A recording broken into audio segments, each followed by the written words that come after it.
சங்கீதம் 46:10. நீங்கள் அமர்ந்திருந்து நானே தேவன் என்று அறிந்து கொள்ளுங்கள். ஜாதிகளுக்குள்ளே உயர்ந்திருப்பேன், பூமியிலே உயர்ந்திருப்பேன். இந்த ஆகஸ்ட் மாதத்துக்கு கர்த்தர் இந்த வார்த்தையை வாக்குத்தத்த வசனமாய் கொடுக்க விரும்புகிறார். நீங்கள் அமர்ந்திருந்து நானே தேவன் என்று அறிந்து கொள்ளுங்கள்.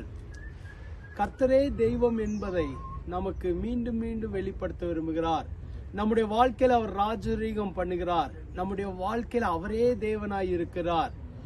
இன்னும் ஒரு முறை நம்முடைய வாழ்க்கையில அதை நிரூபிக்க விரும்புகிறார். ஆகவேதான் சொல்ற, நீ அமர்ந்திரு, நானே தேவன் என்பதை உன்னுடைய வாழ்க்கையில நிரூபிப்பேன். அநேக சவாலான நேரங்களிலே செல்லும் போது கர்த்தர் தம்மை நம்முடைய வாழ்க்கைக்குள்ளாக வெளிப்படுத்த விரும்புகிறார். நம்மோடு இருக்கிறேன் என்பதை நிரூபிக்க விரும்புகிறார். ஆகவேதான் சொல்ற, நீ அமர்ந்திருந்து நானே தேவன் என்பதை அறிந்து கொள். அப்படி என்றால் என்ன அர்த்தம்?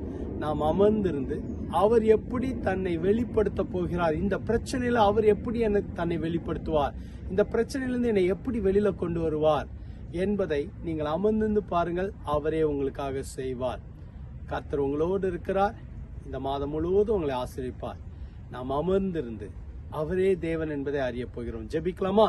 எங்களை அதிகமாய் நேசிக்கிற நல்ல ஆண்டவரே இயேசுவே, இந்த நல்ல வாக்குத்தத்த வார்த்தைக்காக நன்றி. இந்த ஆகஸ்ட் மாதத்தை எல்லாருக்கும் ஆசீர்வதித்து தாரும். உம்முடைய பிரசன்னத்தை தாரும், அளவில்லாமல் தாரும். ஆண்டவரே, நீரே தேவன் என்பதை வெளிப்படுத்த போகிறக்கா நன்றி. எல்லா பிரச்சனைகளிலிருந்து எங்களை வெளியில கொண்டு வர போகிறக்கா நன்றி. இந்த நாள் ஆசீர்வதிக்கப்பட்ட நாளா இருக்கட்டும். உம்முடைய பிள்ளைகளை ஆசீர்வதியை உற்சாகப்படுத்தும், பலப்படுத்தும். இந்த மாதம் முழுவதும் கரம் பிடித்து நடத்தும். இயேசுவின் மூலம் ஜெபிக்கிறோம் பிதாவே, ஆமென். கர்த்தர் உங்களை ஆசீர்வதிப்பாராக. ஆமென்.